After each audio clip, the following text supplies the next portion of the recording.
The night Elijah Garrison finally said the words out loud, Pauline Grayson was standing in the doorway of the sheriff's office with a lantern in one hand and a loaded derringer in the other, and the expression on her face was not one of surprise. It was one of devastation. "You knew," she said, her voice barely above a breath, the kind of breath that costs something. "You knew the whole time and you never said a word." Elijah stood in the amber-soaked street of Caldwell, Kansas, the year 1878 pressing down on both of them like the weight of all the secrets that had accumulated between one person's silence and another person's loneliness. His deputy's badge caught the candlelight spilling from the window of the rooming house across the street. That window, the one she had kept a candle burning in every single night for 3 years. "Pauline, do not say my name like that." She stepped forward, and the lantern threw wild shadows across the wooden boardwalk. "Not like you didn't choose this. Not like you didn't make a decision every single morning to walk past that window and say nothing." He opened his mouth and closed it again, and in that silence lived every dark past they had carefully avoided giving voice to, every hidden motive she had suspected and dismissed because she wanted so badly to believe she was wrong, every trap she had nearly walked into because the man she trusted most in Caldwell had been watching her from a distance he had no right to call safety. "I watched that candle," he said finally, his jaw tight, his voice rougher than gravel on a dry creek bed. "Every night, Pauline.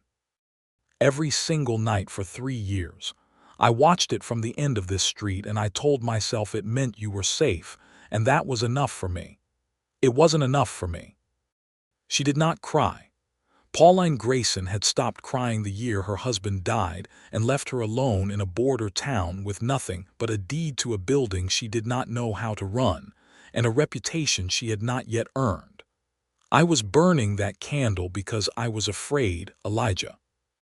Because someone has been inside my room and someone has been reading my letters and I didn't know who to trust, and you," her voice broke on that word, "only that one word, you stood right there and watched and never told me you already knew." The street was empty.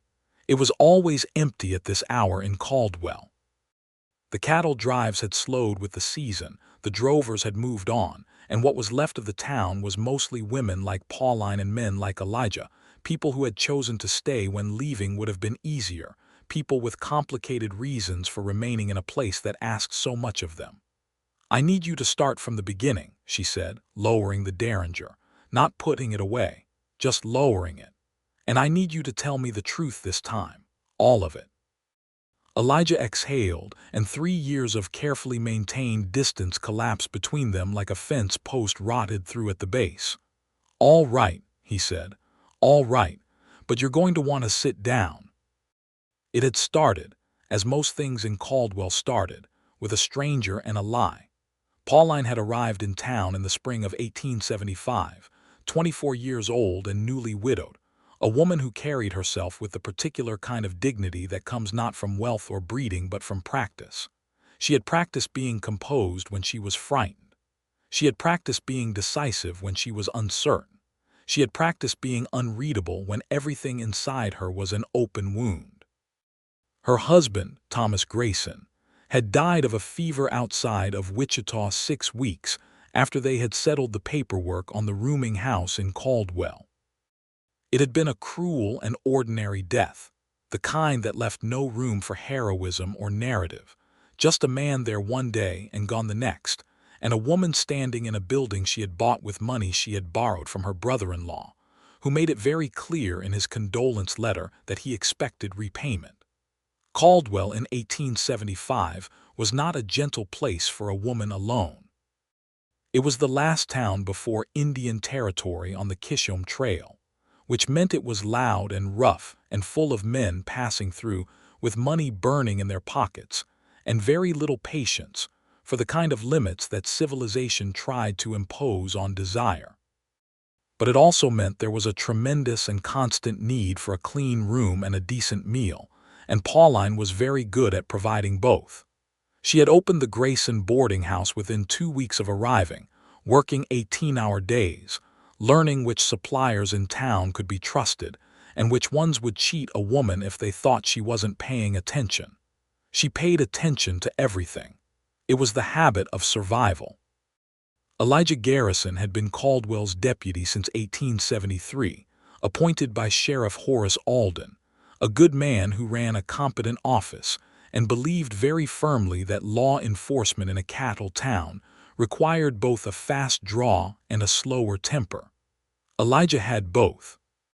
He was 27 when Pauline arrived, with the kind of face that gave nothing away and the kind of eyes that took everything in. A lean and angular man who wore his badge like it cost him something personally, which it did. The first time they met, he had come to the boarding house to follow up on a report that one of her guests had stolen a saddle from the livery stable next door.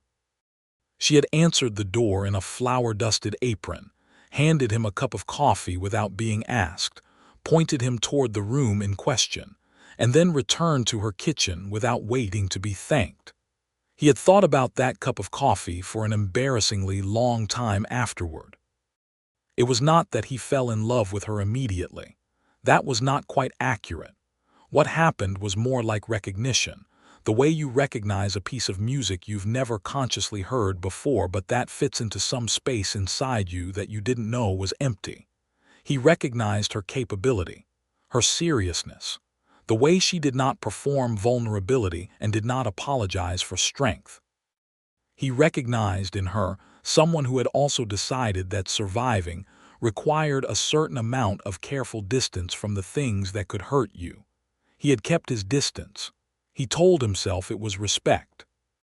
He told himself a widow with a business and a reputation to maintain did not need a deputy's complicated regard making things harder for her. He told himself a lot of things in the 2 years between that first cup of coffee and the night everything changed. The trouble had begun in the autumn of 1877, quietly and without obvious warning, the way the most dangerous kinds of trouble always begin. A man named Cutter Dell had come to Caldwell. Not with the cattle drives, which had already thinned with the season, but alone, on a black horse, with 3 other men who spoke very little and watched everything. Dell was not a large man physically, but he had the specific gravitational pull of someone accustomed to being obeyed, and he had set up what appeared to be a legitimate land speculation business in the empty storefront 3 doors down from the Grayson boarding house. Pauline had noticed him immediately. She noticed everyone who arrived in Caldwell, not out of nosiness but out of necessity.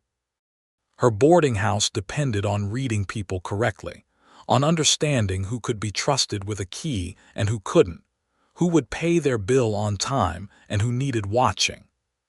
She had a gift for it, honed by 2 years of close observation, and her gift told her that something about Cutter Dell did not sit right. She had mentioned it, carefully and once, to Elijah when he had stopped by in his official capacity to check on a noise complaint from 2 doors down. "Dell," she said, handing him another coffee because it had become, by that point, something like a ritual between them, this small and ordinary act of hospitality that neither of them ever discussed or acknowledged as anything more than what it was. "The land speculator. I think he's using that office for something other than what he says he's using it for." Elijah had looked at her over the rim of the cup. "What makes you say that?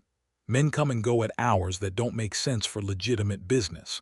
The same men, sometimes 3 times in one night. And he asks questions about the mail." She had kept her voice measured, her hand steady on her own cup. "About the mail schedule, about who comes to collect what, about whether the postal clerk keeps records of who receives letters from out of state." Elijah had gone very still in the way he had that she had come to understand meant he was processing something significant. "I'll look into it," he said. He had said nothing more, and she had not pushed, and that had been the end of the conversation. What she did not know, and what Elijah had been carrying since 3 days before that conversation took place, was that he had already been looking into Cutter Dell, and that what he had found had tilted the entire situation into something far more dangerous than a simple fraud scheme. Cutter Dell was a federal fugitive. Not yet publicly known as such, not yet named on any poster that had reached Caldwell, but known to certain people in the United States Marshal's office, who had sent a wire to Sheriff Alden in the strictest confidence. Dell's real name was Bartholomew Creed, and he had escaped from a federal prison in Missouri 14 months prior, where he had been serving a sentence for running a counterfeiting operation that had stretched across 4 states and had defrauded, among others, a number of small business owners who had received what appeared to be legitimate payment for goods and services in the form of currency that was not currency at all. One of those small business owners, according to the federal case file, had been a boarding house in Wichita. Elijah had read that detail and felt the blood leave his face, because he knew exactly which boarding house that had been, and he knew exactly who had owned it before a fever and a piece of bad luck had changed everything. And he understood in that moment that Pauline Grayson was not merely a neighbor of Cutter Dell's by coincidence. She was a target. She had been a target before she even arrived in Caldwell. And someone had been watching her, not the way Elijah had been watching her, from a place of helpless regard and scrupulous restraint, but the way a predator watches, with patience and calculation and a very specific plan. He had not told her. This was the decision he would spend the next year regretting. He had made it quickly, and with what he believed at the time were sound reasons. The federal marshal's instruction was to maintain secrecy while a broader case was assembled. Dell had connections that made exposure dangerous. If Dell suspected he had been identified, he would run, and the federal operation would collapse, and the people across 4 states who had been defrauded would never see justice. Elijah had told himself that his silence was protecting her, that the distance he was keeping was strategic, that his presence on that street, his careful and constant awareness of the light in her window, was a form of guardianship that did not require her knowledge or her consent because it was in her interest. He had been wrong. He understood that completely now, standing in the dark street with her anger like a physical thing between them. He had been wrong about all of it, but he had not been wrong about watching her. He had watched that candle every night, sometimes standing at the end of the street for an hour in the cold, sometimes glimpsing it from his office window across the way, always knowing, always aware, always marking the moment it went out as the moment he could allow himself to stop holding his breath. She had started burning that candle in the winter of 1877, 3 months after Dell arrived, and Elijah had never understood exactly why. Not then, not until the night she told him, but he had understood that it meant something. That she was signaling something to the dark, or to herself, or to whoever might be paying attention. He had been paying attention. Nobody in Caldwell had watched that candle with the particular intensity, the particular held-breath devotion that he had brought to it every night. He had simply never told her. Now, in the doorway of the sheriff's office, he told her. Pauline listened to all of it. She was a good listener, the kind who did not interrupt and did not look away, the kind who let silence do its work after a person finished speaking. When Elijah was done, she set her lantern down on the wooden step and stood with her arms crossed and her chin slightly lifted, which was the posture she adopted when she was making herself think clearly despite significant emotional interference. "You found out about Thomas," she said, not a question.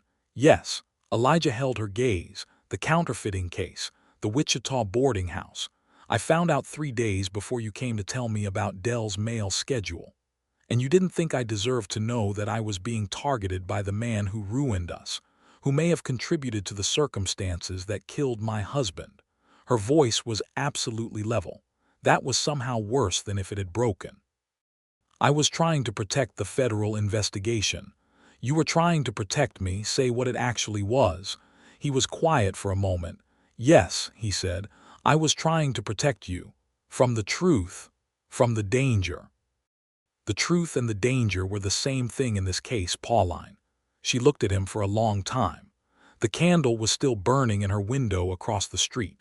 She had lit it 2 hours ago, before she had come to find him, and she had not known then that she was about to discover that the man she had been trying to signal for months with that small, steady flame had already known she was there.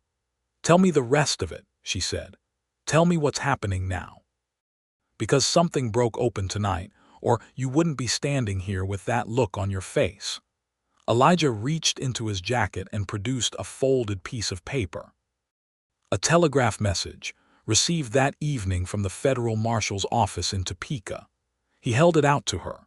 She unfolded it and read it twice. It said that Cutter Dell, also known as Bartholomew Creed, had been observed meeting with two known associates of a cattle theft ring that had been operating along the Kansas Indian Territory border for the better part of a year. It said that the investigation had expanded beyond counterfeiting, that there was evidence Dell was using his presence in Caldwell as a base for moving stolen cattle across the territory line and selling them under forged bills of sale. It said that the federal marshal was sending 2 agents to Caldwell, who would arrive within the week, and that Elijah was to maintain his current position and avoid taking any action that might alert Dell to the investigation. It also said, in a postscript that Elijah had underlined with a steady hand, that federal agents had intercepted correspondence addressed to the Grayson boarding house, letters sent by Dell using an assumed name, the content of which suggested Dell was attempting to identify whether Pauline Grayson was the same woman whose testimony from the original Wichita fraud case could potentially be used in a new federal proceeding. He was watching her to find out whether she was a threat to him, whether she remembered enough, whether she could identify him. Pauline refolded the paper with precise, controlled movements. She handed it back to Elijah. "He's been inside my room," she said, "twice that I know of, going through my correspondence. I told myself I was imagining it the first time. I wasn't imagining it." "No," Elijah said, "you weren't. And that's why I'm standing here right now, because when I read that postscript, I understood that I had put you at risk by staying quiet, and I will not keep doing that." He paused. "Regardless of what it means for the federal case." Something shifted in her expression. Not much, just a small movement at the corner of her mouth, a fractional relaxation of the rigid composure she had maintained throughout this entire conversation. It was not forgiveness. It was something more preliminary than forgiveness, the first indication that forgiveness might be possible, which was in some ways more frightening than the alternative. "What do we do?" she asked. "We wait for the federal agents. 1 week. In the meantime, I need you to behave exactly as you have been. Keep running your business. Keep burning your candle." He stopped himself. "I need you to maintain your routines so Dell doesn't suspect anything has changed." "And the candle," she said quietly. "Are you signaling me back? Was there something I was supposed to see?" "No." His voice was honest and bare. "The candle was all yours. I just watched it." Pauline stood in the cool October air of Caldwell, 1878, and looked at this man who had been her silent guardian and her silent secret, and the source of a frustration she had not allowed herself to name because naming it would have required acknowledging what it meant, and she said nothing for a long moment. "Go home, Deputy," she finally said. "I need to think." She took her lantern and walked back across the street, and Elijah stood and watched her go, the way he had been watching her go for 3 years, with the specific and painful tenderness of a man who had decided, long ago, that watching was all he was permitted. The next morning arrived cool and crystalline, the kind of October morning in Kansas that almost justifies the brutal summer that precedes it, the sky so blue it looked like something had been poured into it, the cottonwoods along the creek turning gold at the edges. Pauline was up before 6, as she always was, starting the fire in the kitchen range, setting water to boil, beginning the particular orchestration of a morning that had to feed 7 guests before the town woke up. She worked with her body on autopilot and her mind on Elijah Garrison. She was angry. She was going to stay angry for a measured and appropriate amount of time, because what he had done, keeping that knowledge from her, was genuinely harmful, and she was not the kind of woman who rushed past legitimate grievances to reach the comfort of resolution. But underneath the anger, working its way through her like water through limestone, was a different feeling entirely. He had watched that candle every night. She had started burning it in January of 1878, when the first intrusion into her room had frightened her badly enough that she could not sleep, when she had sat in her rocking chair by the window with a candle lit and a rifle across her knees, and had watched the street below for movement, and found a kind of uneasy peace in that small, defiant flame. She had kept doing it because it became a habit, and because it felt, in a way she could not fully articulate, like a refusal to be afraid in the dark, a refusal to go invisible. She had not expected anyone to notice. She had certainly not expected the one person in Caldwell she was most aware of, in all her careful, controlled, sensibly managed awareness of him, to be standing at the end of the street marking that candle like it was the most important fixed point in his world. It rearranged something inside her. The rearrangement was uncomfortable and significant, and she was not going to do anything about it until the situation with Dell was resolved and she had time to think clearly.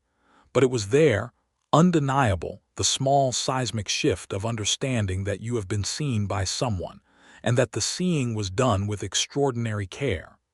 Mrs. Holloway, one of her long-term guests, a schoolteacher from Ohio who had come to Kansas with her husband 2 years prior and stayed after he left because she had decided she preferred the school and the students to the husband, came down to breakfast and immediately read the quality of Pauline's silence as something that required comment. "You look like a woman who's made a decision and hasn't decided whether she's pleased about it yet," Mrs. Holloway said, accepting her coffee with both hands. "I look like a woman who is making biscuits," Pauline said. "You look like both." Pauline pressed her lips together, which was the only concession she was going to make to that observation, and Mrs. Holloway, who was perceptive and knew when to leave a thing alone, said nothing further on the subject. The day passed. Dell's office showed its usual pattern of morning quiet and afternoon traffic. Pauline watched it from the corner of her eye while hanging laundry in the yard, while sweeping the front boardwalk, while accepting a delivery of dry goods from Mr. Hatch at the general store. She was good at watching without appearing to watch.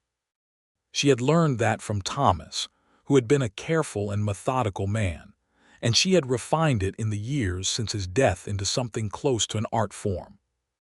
Elijah came past at mid-morning on his regular circuit of the town, and they exchanged the brief and ordinary nod of two people who were neighbors, and nothing more complicated than that. And Pauline did not let her gaze linger, and neither did he. And it was one of the most complex social exchanges she had participated in recent memory. In the afternoon, she was settling the accounts ledger in the small back office she had converted from a storage room, working through the careful arithmetic of a woman who had learned that financial precision was the most reliable form of independence available to her, when there was a knock at the back door. She opened it to find not Elijah but a woman she had never seen before, perhaps 35 years old, dressed in traveling clothes that were good quality but thoroughly dusty, with sharp eyes and an expression of alert efficiency. "Miss Grayson," the woman said, and it was not a question. "My name is Helen Mars. I'm with the United States Marshal's office." Pauline stared at her. "The Marshal's office sends women." "The Marshal's office sends whoever is most useful for the assignment," Helen Mars said, with the tone of someone who had answered this question many times. "May I come in?" Pauline stepped back to let her through. Helen Mars was not the only federal agent who had arrived. Her partner, a quiet man named Coles who barely spoke more than 2 sentences at a stretch, had come in on the same stage but gotten off at Hunwell, the town just north, and would make his way in separately and unannounced. Helen explained all of this at Pauline's kitchen table with the brisk efficiency of someone conducting a briefing, and Pauline listened with both hands flat on the table and her spine very straight. "We know about your history with this case," Helen said. "The Wichita boarding house. The counterfeiting, we know what you lost." "Then you know more than most people in this town," Pauline said. "Deputy Garrison knows. He identified the connection when Dell arrived." "Yes. He told me last night." Helen Mars looked at her. He wasn't supposed to tell you. No, Pauline agreed. He made a choice. Helen considered that for a moment and apparently decided it was not her most pressing concern. We need your help, she said. Dell has been trying to identify you as a potential witness. We need to know specifically what you remember from the Wichita transaction, what documentation you might still have, because what you have could be the difference between a conviction and a case that falls apart in federal court. Pauline was quiet for a moment. She got up and went to the pantry, the deep one at the back of the kitchen that had a false bottom she had built herself in her first month of owning the building, because she was the kind of woman who, even in her worst grief, had understood that a woman alone needed certain private places. She returned to the table with a tin box. Inside the tin box were letters. The original correspondence with the man who had called himself Henry Wells and sold Thomas and Pauline a bill of sale for goods that turned out to be worthless. 3 years of careful, private preservation. She spread the letters on the table. Helen Mars looked at them and then looked at Pauline. You've been holding on to these. I always knew I'd need them eventually, Pauline said. I didn't know for what exactly, but I kept them. Helen reached across the table and pressed Pauline's hand once briefly, the way one practical woman acknowledges another practical woman's practicality. This is exactly what we need. The plan that took shape over the next 2 days was intricate and required precise coordination. Elijah was brought in on the full strategy, which meant the 3 of them spent a long evening in Pauline's kitchen with a lantern low on the table and the letters spread between them, going over every detail with the focused intensity of people who understood that the margin for error was extremely small. Pauline noticed, during this meeting, with the particular attentiveness she brought to things she was not supposed to be paying attention to, that Elijah barely looked at her. He looked at the letters, at Helen's notes, at the schematic of Dell's building that Coles had drawn up, at everything except Pauline's face. It was deliberate, the deliberate not looking of a man who was very conscious of what he would reveal if he allowed himself to look. She understood that kind of restraint. She had been practicing it for 2 years. After Helen left that second evening, Elijah stayed to help Pauline put the letters back in their box, and in the quiet kitchen with only the stove crackling and the candle burning on the windowsill above the sink, they existed briefly in the same space without the official scaffolding of the investigation to organize the air between them. I owe you an apology, he said. He said it without preamble, looking at the tin box, his hands resting on the table. You gave me one last night. That was an explanation. This is an apology. He looked up. What I did, keeping that from you, it wasn't only about the investigation. Part of it was that I didn't know how to talk to you about something that personal, about Thomas, about what you'd been through before you came here, and I made a decision that felt like protection and was actually just avoidance, and you deserved better than avoidance. Pauline stood across the table from him in the lamplight, and she thought about all the mornings she had watched him walk past without stopping, all the evenings she had seen his office light burning and felt something she had trained herself not to name, all the nights she had sat by her window with her candle, and the rifle and the particular ache of a person who is surrounded by people and cannot quite locate the specific one who would make that ache stop. Elijah, she said, just his name. The way she'd been carefully not saying it to herself for months, he was very still. I have been burning that candle for 10 months, she said. And I have told myself every single night that it was for myself, that it was about my own refusal to be afraid, that it had nothing to do with anyone else. And that was true, but it wasn't the whole truth. She kept her voice steady by considerable effort. The whole truth is that I knew you walked past that window on your evening circuit, and I knew you could see it from your office, and I kept it lit because something about knowing you might see it made the dark feel less like something I was managing alone. The kitchen was very quiet. That's the whole truth, she said, and I think you should know it. Elijah stood up from the table slowly, the way a man stands when he is not sure his legs will cooperate, and he looked at her from across that small distance, This woman who had arrived in his town with nothing but determination and a deed, and had built something real and lasting and quiet, who had trusted him enough to say exactly what was true even when it was terrifying to say. "I watched it every night," he said. "Not because of the investigation, not because of Dell. Because it was yours, and because as long as it was burning I knew you were there and that you were all right, and He stopped and started again. "I am in love with you, Pauline. I have been for a very long time. And I have handled that badly." She had known. She had not let herself know, but she had known, the way you know something that your careful, self-protective mind has agreed to file away in a drawer and not examine. But having it said aloud was different. Having it said aloud by Elijah Garrison in her kitchen, with the lamplight catching the angle of his jaw and the plain, exhausted honesty in his face, was an entirely different thing from knowing it quietly and alone. "We have a federal operation to get through," she said. Her voice was not quite steady. After that, he agreed. And the small, careful arrangement of that agreement, its patience, its willingness to wait because the timing was not right yet but the truth was already established, felt like the beginning of something Pauline had not let herself expect.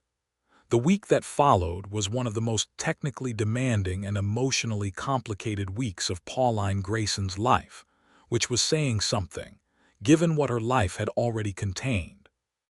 She played her role in Helen Marr's plan with the same controlled, deliberate capability she brought to everything. The plan required her to approach Dell directly, to present herself as a potential business partner, to express casual interest in his land speculation operation, and in doing so give him reason to believe she was not a threat, but rather someone susceptible to the same kind of fraud scheme that had damaged her years before. The idea, Helen explained, was to give Dell a reason to stay in Caldwell and feel secure in his position long enough for the federal agents to put the last pieces of their case together.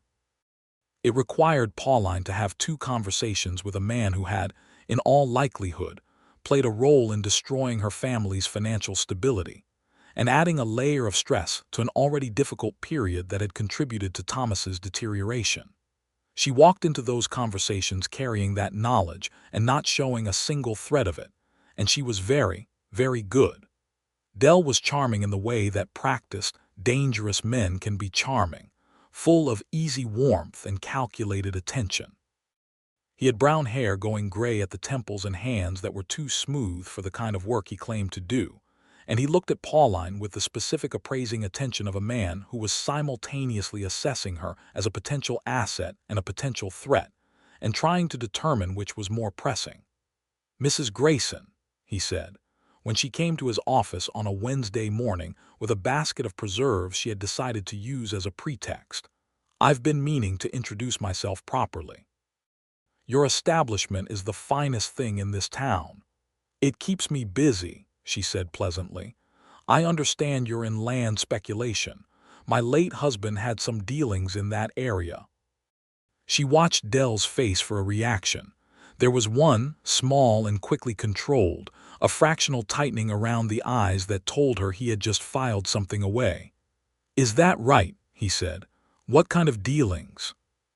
She told him a carefully constructed version of the truth, enough to seem candid and not enough to be useful to him, and she left his office 20 minutes later with her heart hammering against her ribs and her face composed into the expression of a woman who had just had a perfectly ordinary business conversation. Elijah was waiting for her at the end of the block. Not visibly, not standing openly in the street in a way that would signal any connection between them, but she had learned, over the past week, to read the particular way he positioned himself in a space, and she knew he was watching her as she turned the corner.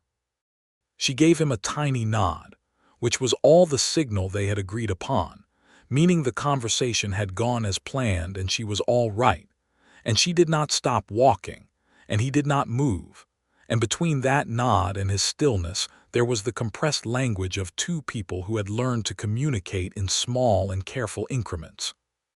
That evening, Helen and Coles and Elijah convened in Pauline's kitchen again, and Pauline reported every detail of the conversation with the kind of precise, organized recall that made Helen Mars set down her pen midway through and look at her with frank appreciation.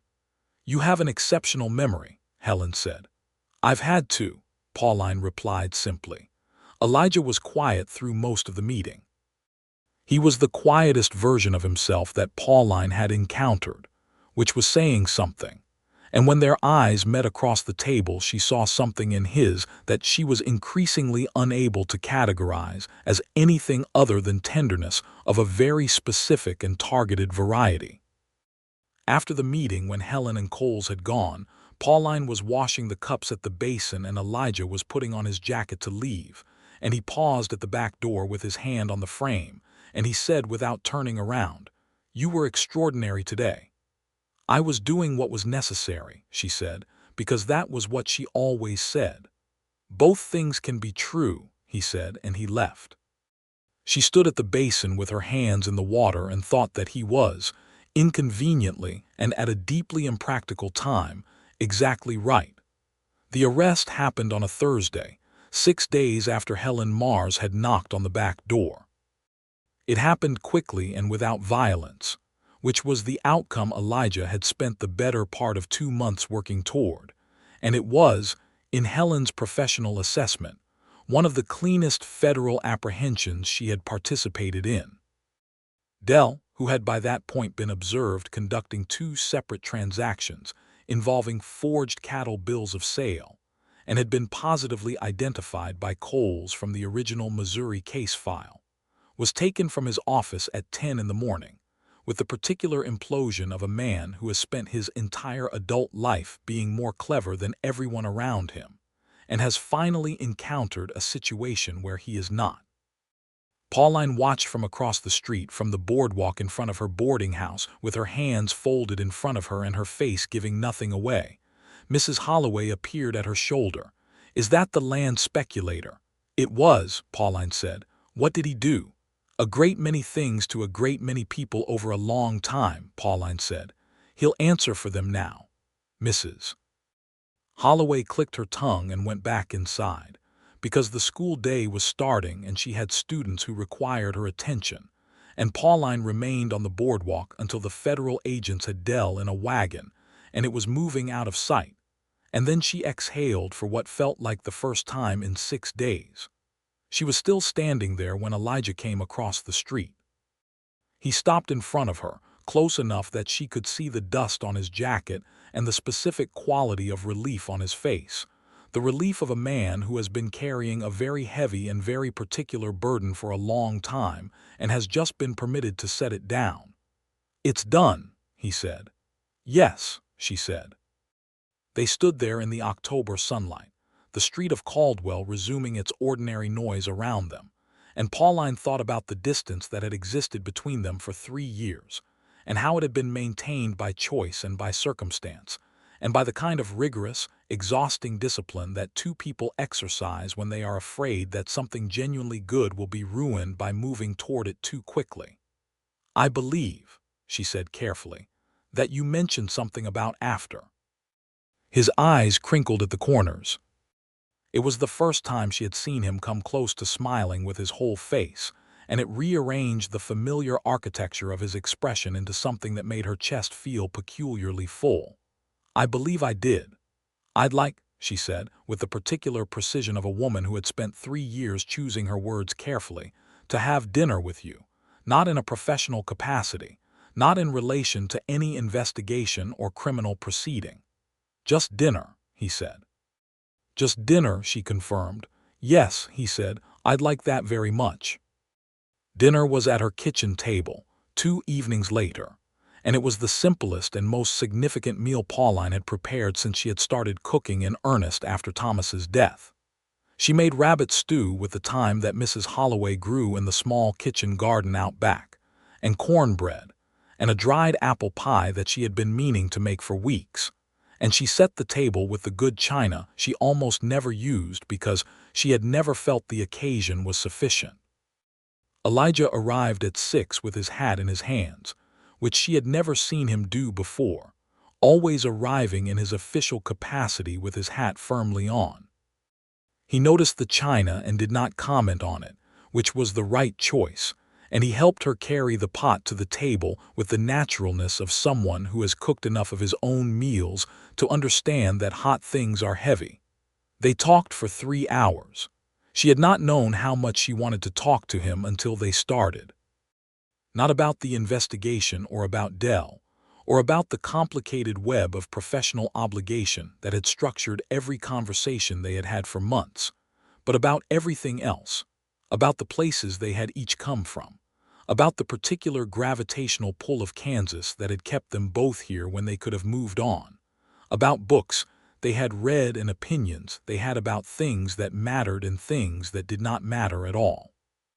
He had grown up in Missouri, the youngest of 4, had come west after a stint working for a freight company that had given him an education in human nature that no formal institution could have replicated. He had read more than his appearance suggested. He had opinions about the management of public land that were somewhat to the left of the current political consensus, and he had a dry and restrained sense of humor that emerged in small, precise increments and was extremely effective. She made him laugh twice, properly, not the polite kind of laugh that social situations produce, but the surprised, reluctant kind that happens when something is genuinely funnier than you expected, and both times it felt like a small gift. When dinner was finished and the plates were cleared and the fire was burning low in the stove, they sat across from each other in the comfortable silence that follows a long conversation, the kind of silence that exists between people who have talked themselves into comfort and have no need to fill the remaining air with words. "I should go," Elijah said. He did not move. "You should," Pauline agreed. She also did not move. He reached across the table and placed his hand over hers. Just that. A warm, steady, unhurried pressure that said everything he was not yet saying aloud, and Pauline looked down at his hand on hers and felt the very specific and powerful sensation of something she had been bracing against for a long time simply releasing. "I'm not very good at this," he said, with a frankness that cost him something. At whatever this is, at letting myself have something I want without calculating every possible way it might go wrong." "I know," she said. "I'm not either." "We might be very bad at it together," he said. "We might," she agreed. "But we've managed everything else together reasonably well." He turned his hand over and laced his fingers through hers, and the gesture was so simple and so right that Pauline felt it somewhere deep and central, somewhere she had kept carefully shielded for 3 years. "Then I'll call on you again," he said. "If you'll permit it." "I'll permit it," she said. He did not kiss her. That would come later in its own time, which was the right thing, the thing that matched the pace at which they had arrived at this particular moment. He squeezed her hand once and let it go, and he picked up his hat and he said good night, and she walked him to the door. From the doorway she watched him cross the street. He reached the other side and he turned and looked back and he raised one hand. The candle was burning in the window behind her. She lifted her hand in return. The courtship that followed was quiet and very deliberate and perfectly suited to both of them. Elijah called on her on Tuesday and Thursday evenings, which became a fixed and anticipated architecture in Pauline's week, and on Sundays after services at the small Methodist church on Cedar Street. They walked together along the creek path south of town, where the cottonwoods grew thick, and the water ran clear over limestone shelves, and the autumn light turned everything amber and precise. He brought her things. Not extravagant things, because he was not an extravagant man, but considered things. A book of poetry he had spotted at the general store and thought she might enjoy. A bolt of dark blue fabric that matched a color he had noticed she preferred. A jar of honey from the beekeeper on the edge of town, who was known to produce something exceptional. Each thing was a small and specific act of attention, and each one landed with the weight of all the attention that had been accumulating quietly over 3 years. She cooked for him and let him help with the washing up, which she had never permitted any guest or visitor to do, and they developed the comfortable habits of 2 people who are discovering that their domestic rhythms are, by some extraordinary luck, compatible. Mrs. Holloway watched all of this with the satisfaction of a woman who had made an accurate prediction, and was too gracious to enumerate the specifics of her accuracy. The other guests and regulars of the boarding house, the retired surveyor Mr. Bledsoe and the young telegraph operator named Pierce and the Morrow sisters who ran the millinery shop and boarded with Pauline during busy seasons, watched with various degrees of interest and affection, and decided collectively that it was entirely appropriate and somewhat overdue. Sheriff Alden told Elijah, in the direct and unceremonial way of a man who had worked closely with someone for 5 years, that he had noticed a marked improvement in the deputy's general disposition and attributed it to recent developments, and Elijah told him to mind his own affairs with the tolerance of a man who was not remotely discomfited. In December, 4 months after the arrest of Dell, and 2 months into the deliberate and well-paced process of Elijah Garrison and Pauline Grayson allowing themselves to be in love, there was a snowstorm.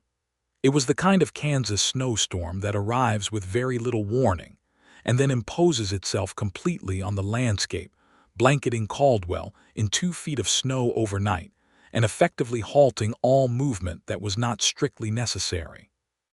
Pauline's guests were warm and fed.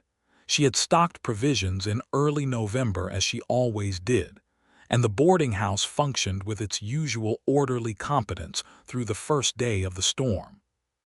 On the second day, Elijah shoveled a path from his office across the street to her front door. She watched him do it from the window, which took him the better part of an hour in chest-deep drifts, and when he finally knocked and she opened the door, they looked at each other with the awareness of 2 people who have passed some invisible threshold. "Practical," she said, looking at the path. "I thought so," he said. She made hot coffee, and they sat at the kitchen table with the storm pressing against the windows, and the fire going well, and the particular intimacy of being snowbound together in a warm kitchen, which is one of the oldest and most reliable forms of intimacy available to human beings. He had brought the book of Robert Browning's poetry that she had left in his office by accident 2 weeks prior. He read aloud from it, in the low, measured cadence of a man who reads more than he admits, and she listened with her hands wrapped around her cup and the specific happiness of a woman who has made peace with wanting something and allowed herself to have it. When he stopped reading and set the book down, he looked at her across the table, and the lamplight was the same quality as the lamplight in all the kitchen evenings they had shared, warm and unrepeatable, and he said, "I want to ask you something." "All right," she said. "I want to know if you would be willing to." He stopped, which was unusual for him, the hesitation of a man who is choosing his words with the same careful precision she recognized in herself. "I am not a man with extravagant prospects. I'm a deputy in a cattle town in Kansas. I have a small house at the edge of town and a decent wage and no particular reputation outside of this county." "I know all of that," she said. "I know you know it. I'm saying it because I want you to know that what I am asking you is not. I am not asking you because I think it will solve any practical problem or improve any practical circumstance. I'm asking you because I cannot imagine going back to the way things were. Because the idea of watching your window from the end of the street for the rest of my life without being permitted to." He stopped again, and she saw in his face the same concentrated effort she made when she was trying to say something exactly right. "Without being able to come in." Pauline set down her cup. "Are you asking me to marry you?" she said, not archly, not to be coy. Simply to confirm the thing that was happening. "Yes," he said. "I am." She looked at him, this careful, steady, deeply private man who had watched over her from a distance for years and had finally, at significant personal cost, chosen to stop watching from a distance. And she thought about Thomas, whom she had loved in the way you love a person who is your partner in a difficult and shared enterprise, with respect and affection and a profound practical trust. She thought about what she had built here alone, the boarding house, the routine, the particular architecture of a life maintained by her own effort. She thought about whether adding Elijah to it would diminish it. It would not. She knew that with the certainty she brought to things she had thought carefully about. Adding Elijah to anything did not diminish it, it steadied it. "Yes," she said. "Yes, I will marry you." The snowstorm continued for another 12 hours, and they sat by the fire in the quiet of the boarding house kitchen and talked about everything that had not yet been said, about the future in the particular and practical way of two people who have earned each other's trust through shared difficulty, and are now applying that trust to the construction of something new. They talked about the boarding house, which she would continue to run, because it was hers and she loved it, about the small house at the edge of town, which would need to be larger, about the life they were going to build in this particular patch of Kansas plains that had been, for different reasons and through different paths, exactly where both of them had landed and decided to stay. When the storm broke on the morning of the third day, Caldwell emerged clean and white and quiet, and Pauline stood at her kitchen window with her coffee and looked at the path Elijah had shoveled across the street, still visible beneath the new snow, a line between 2 points, and thought that it was a very accurate representation of the past 3 years.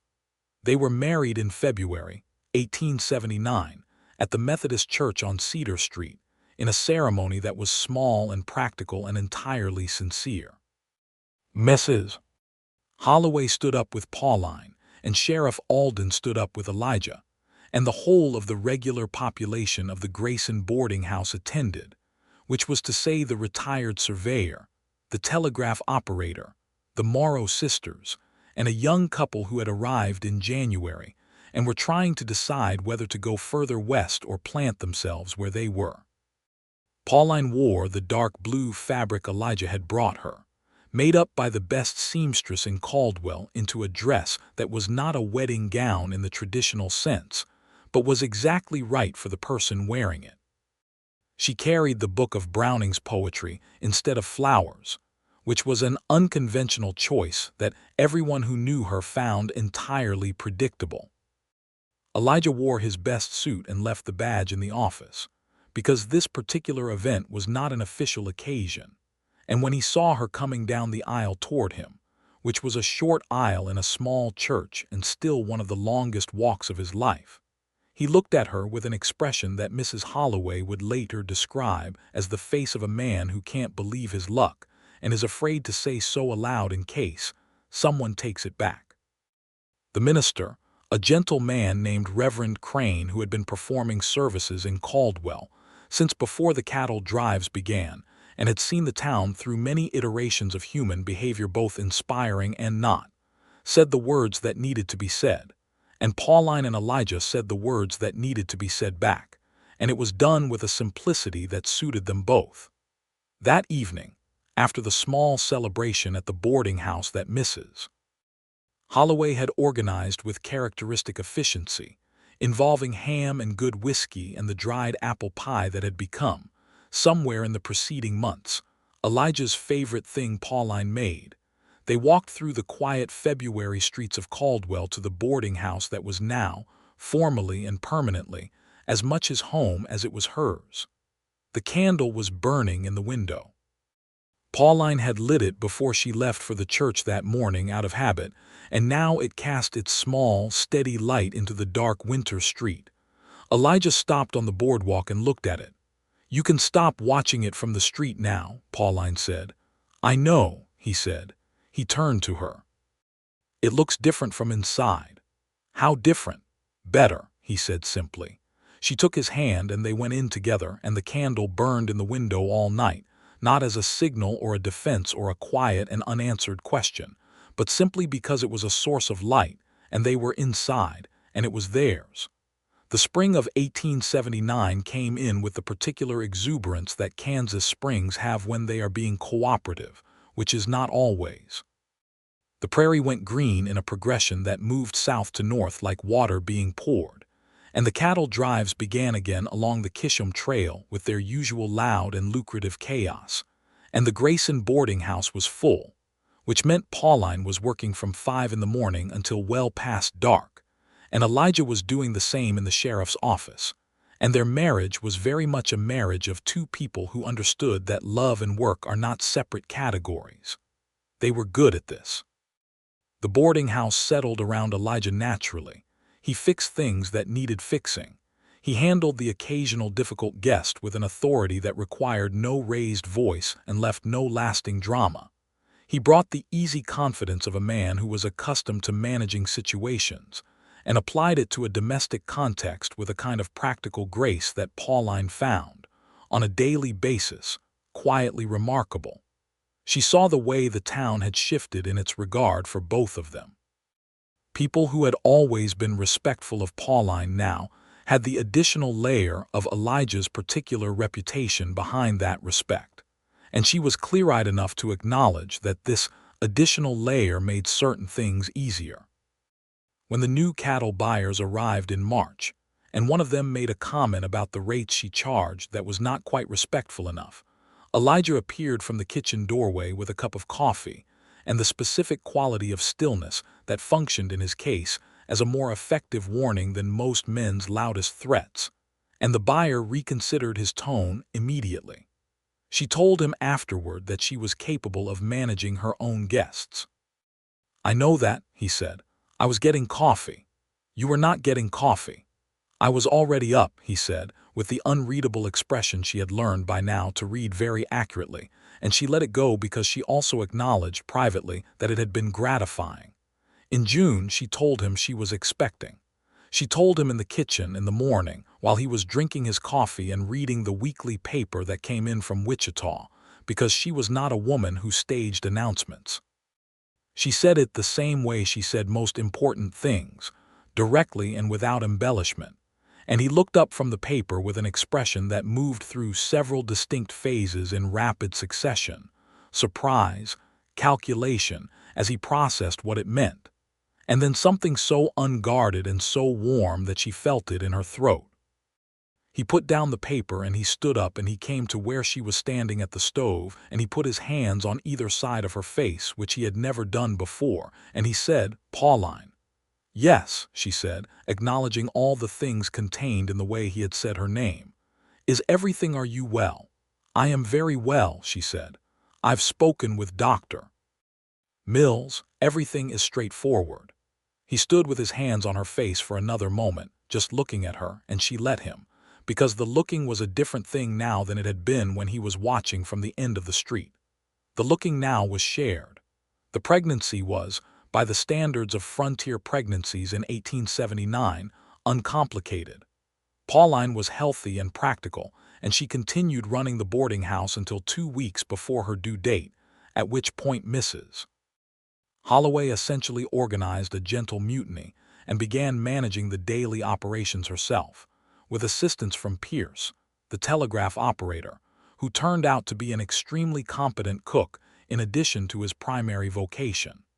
Elijah went to work every day in a state that his colleagues observed as subtly but consistently altered. He was still efficient, still measured, still the same technically excellent deputy who had been keeping the peace in Caldwell for 6 years. But there was something different in the quality of his attention, something that had shifted slightly toward the specific frequency of a man who is waiting for something that will change everything and is very much at peace with that. Sheriff Alden noticed it and said nothing, because he understood it, having been there himself 20 years prior, and he simply handled a few of the overnight situations that would normally have fallen to Elijah without being asked. The baby came in late October, which meant that the anniversary of everything, of the confrontation in the street and the confession and the plan and the arrest, coincided with a certain poetic precision that Pauline noted and privately appreciated, with the arrival of a son. A boy. Their son. 8 pounds and vigorous and possessed, Elijah thought of Pauline's exact expression of concentrated intensity, which she laughed about from the bed, laughing in the particular way of exhausted joy. They named him Thomas Elijah Garrison, the Thomas for the man who had come before and whose life had been cut short by circumstances partly orchestrated by the man now serving a federal sentence in Missouri. The Thomas who deserved to be remembered by more than a debt repaid. The Thomas who had believed in Pauline's capability and had, whatever his other qualities, been right about that. The Elijah for the man who was holding his son in the lamplight of the room, where a candle had once burned in the window above the street where everything had begun. The winter of 1879 was cold and very full. The boarding house hummed with its usual life, organized now by Pauline from the slightly different vantage point of a woman who was nursing a baby and still managing accounts from the kitchen table, which she did with one hand, and the tin box full of papers, and the instinct for organization that had never once left her. Elijah rocked Thomas in the evenings while Pauline did the accounts, sitting in the good chair near the stove with the baby against his chest, and the particular quiet of a man who has found the exact situation in which he is most himself.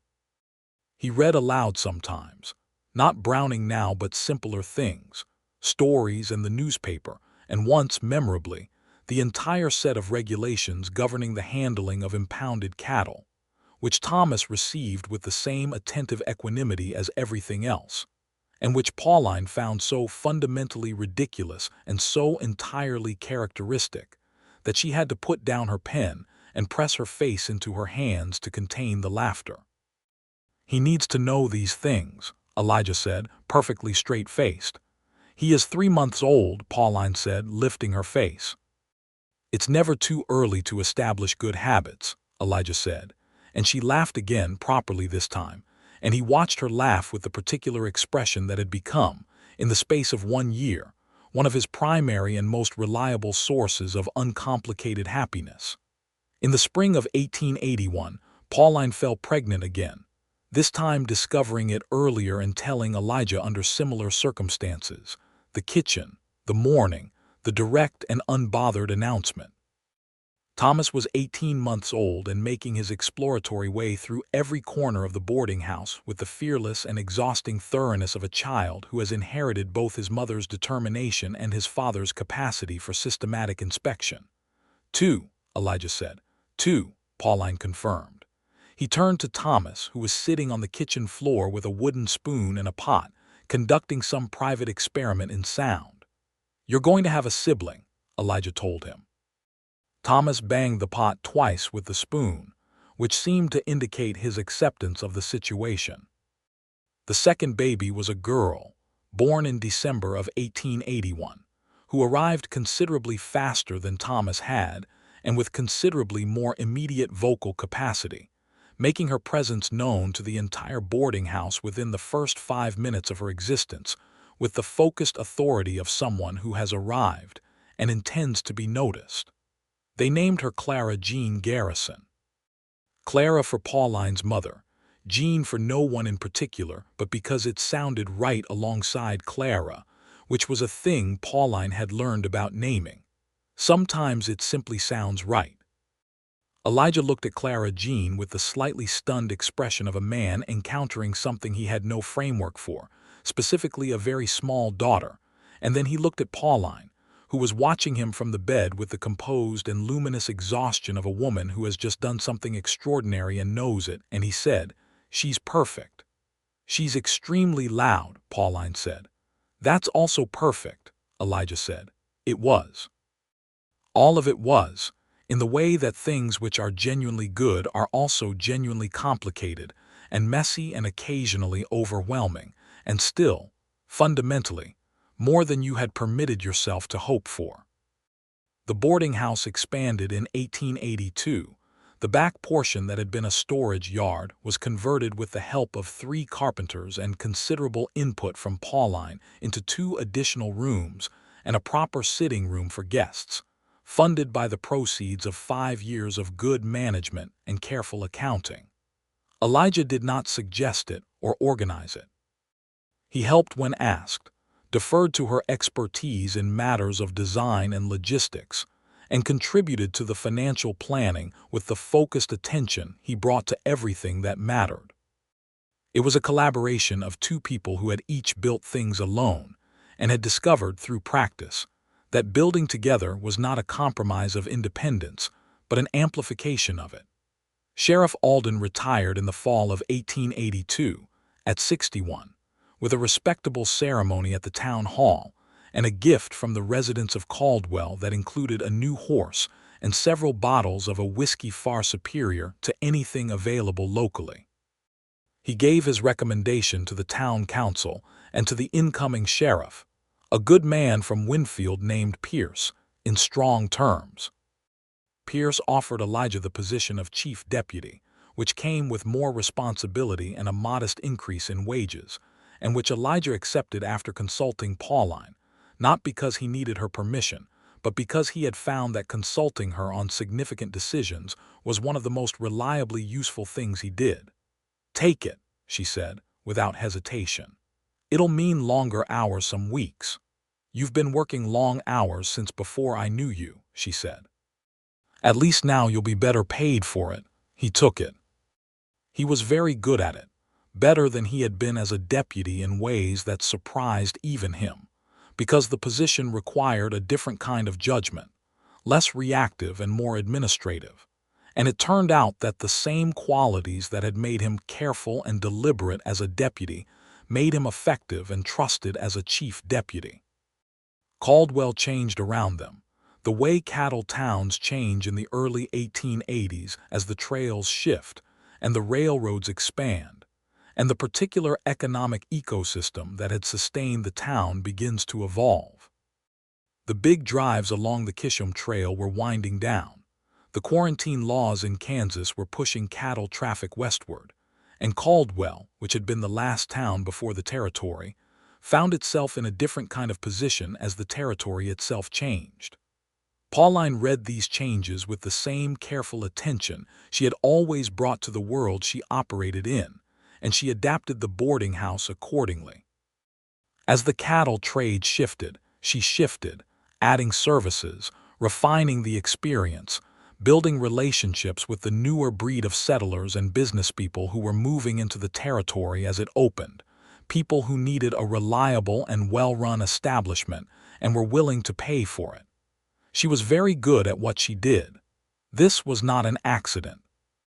It was the result of years of deliberate attention and adaptive intelligence, and the particular, undefeatable competence of a woman who had learned early that she could not rely on anyone else's planning for her survival. The difference now was that she had someone to talk to about it. Late in the evenings, after Thomas and Clara Jean were in bed and the guests were settled and the accounts were balanced, she and Elijah sat in the kitchen with their coffee and they talked. About everything. The business, the town, the territorial news that came in on the telegraph, the book she was reading, the case he was working, the things the children had said and done that day that were worth preserving. He still watched over her. He did not do it from the street anymore, with the painful distance of a man who has decided watching is all he is permitted. He did it from the chair across the kitchen table, from the other side of the bed, from the front door as she walked to the mercantile, from everywhere that was near and permitted and right. She let him. She had understood in the years since the night he had admitted it, that his watching was not a hidden motive or a secret surveillance but a form of devotion, and she had come, by the spring of 1883, to find it one of the most reliably comforting things in her world. She watched over him too, in her way. She noticed when he was tired before he admitted it, knew the difference between the silences that meant he was content and the ones that meant something was weighing on him, organized their household and his schedule, and the small practical geography of his days with a care that was love expressed in logistics, which was a language both of them spoke fluently.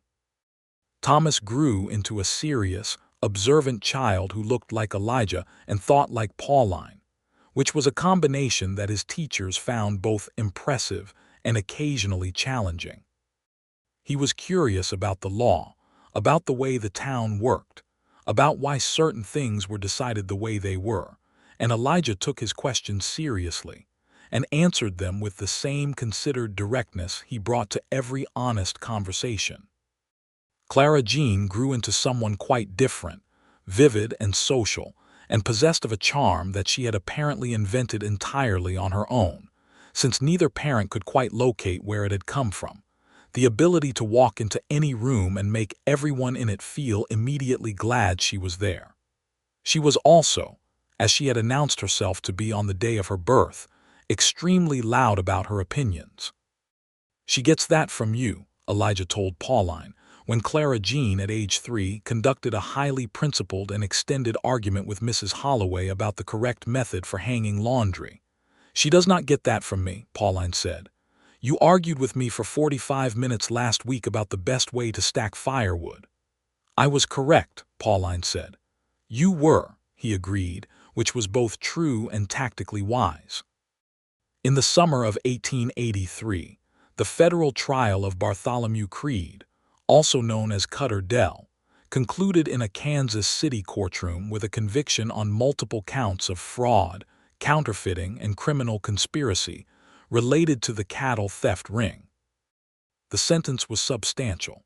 Helen Mars wrote a letter to Pauline informing her of the outcome, the letter arriving with the usual Thursday mail, and Pauline read it at the kitchen table and then sat quietly for a moment with it in her hands.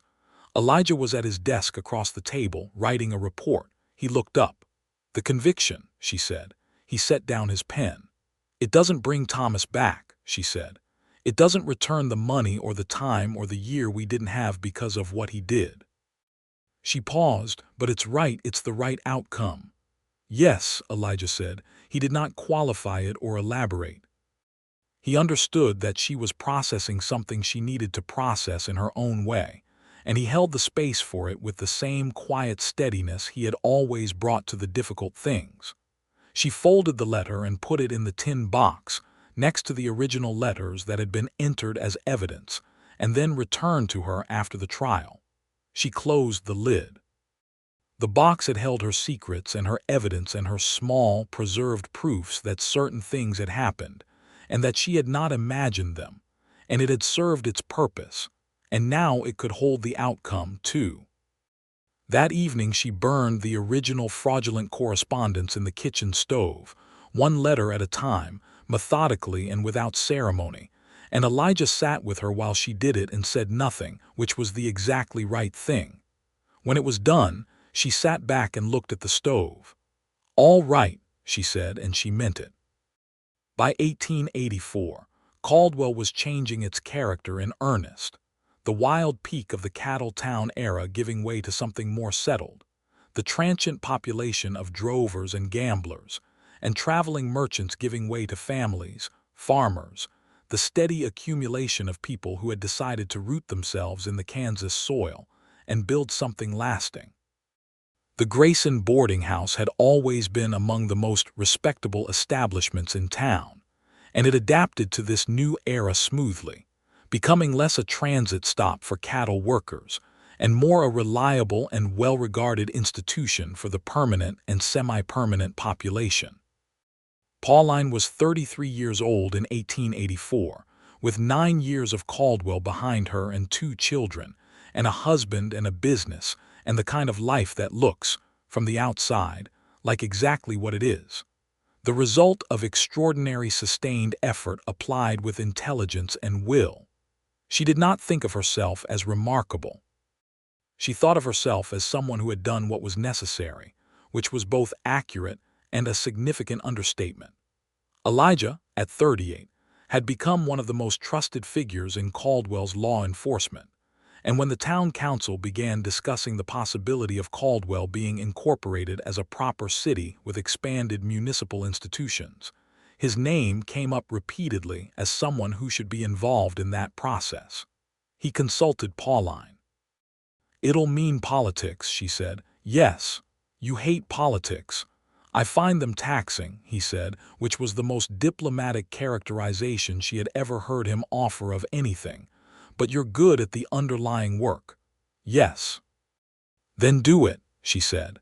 "Do the underlying work and let other people do the politics." He looked at her with the expression that meant he had already made his decision, and was finding that she had arrived at it independently, which was a form of alignment that had become, over 5 years of marriage, one of his primary sources of satisfaction.